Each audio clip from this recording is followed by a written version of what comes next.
सुना तुमसे कुछ कहल चाहत है। का जी बताई। तोहरे चढ़ली बाजावानी बतिया मान ले बुरानी।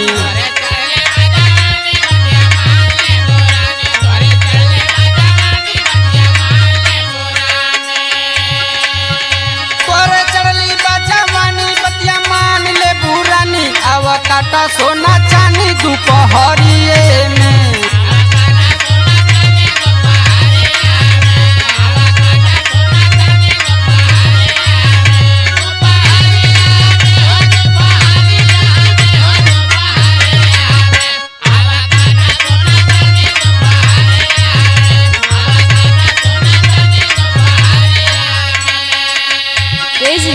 हाँ बोला। हमरो सुनी।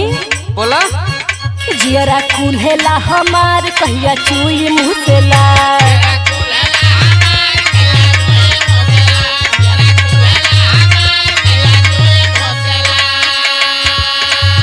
जियरा कुल्हेला हमार कहिया चुई मुँह से लार। रखब कहिया ले कुमार दोपहरिए में।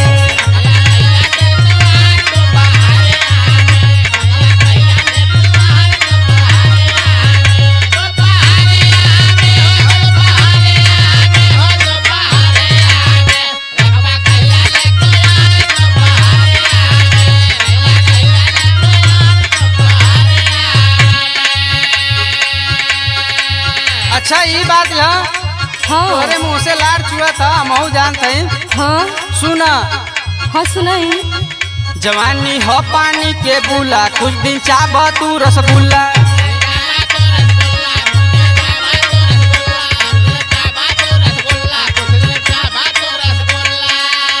जवानी हो पानी के बूला कुछ दिन चाबा तू रसगुल्ला। कर दूधा लेके कुल्ला दोपहरिए में।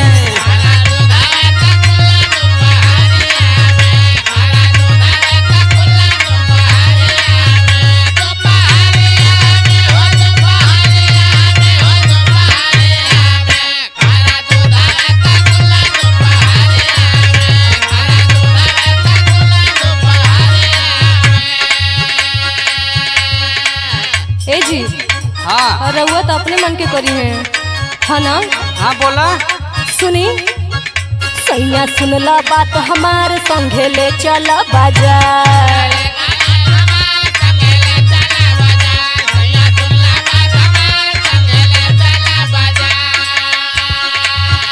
सैया सुनला बात हमार संगे ले चला बाजार। जलेबी खाई बड़ा सदार दोपहरिए में।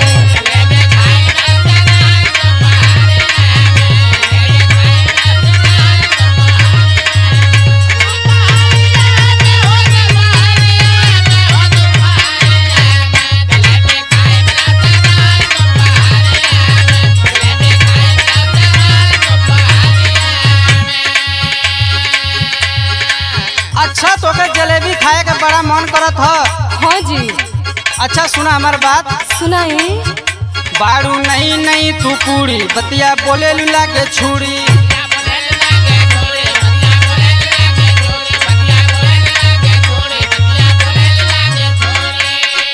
हो बारू नहीं नहीं तू पूरी बतिया बोले लुला के छुरी। थोड़ा भाता के चूड़ी दोपहरिए में।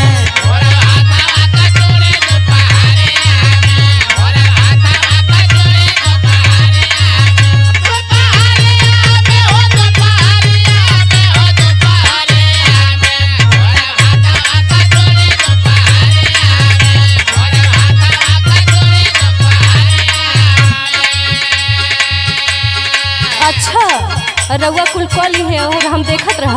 हाँ सुनी। बोला।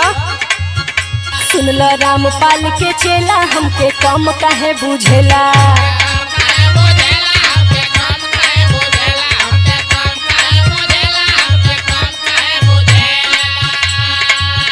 सुनल रामपाल के चेला हमके कम काहे बुझेला। खेलले बानी हम हो खेला दोपहरिए। अच्छा बहुत खेला खेले बारू हो। हाँ हो।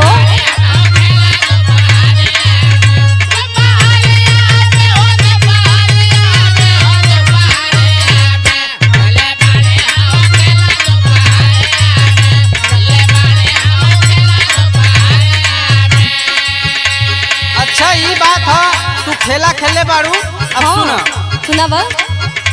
रनिया से बजैबू आई अबू धरब जब कालाई।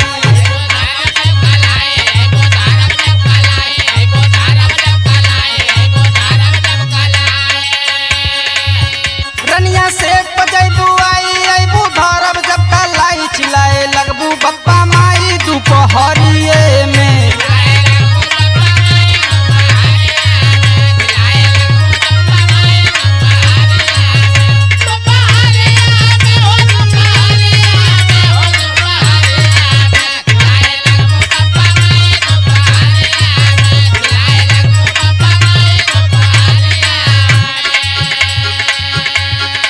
अच्छा इतना ताकत बरुआ में। हाँ हो, तनी हमरो सुनी। बोला।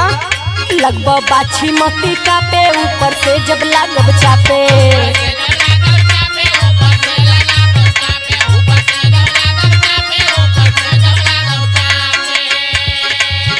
लगभग बाछी मती कापे ऊपर से जब लागब चापे। लगभग हपर हपर हाफे दोपहरिए में।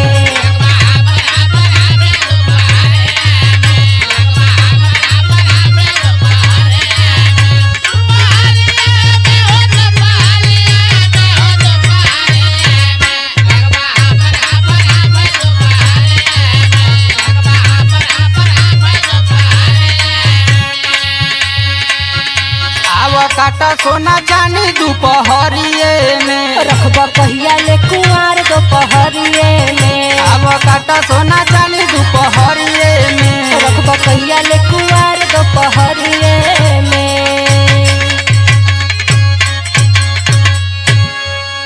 अब मन के श्रद्धा पुरा दी। अच्छा ठीक बा हो, पुराई पड़ी।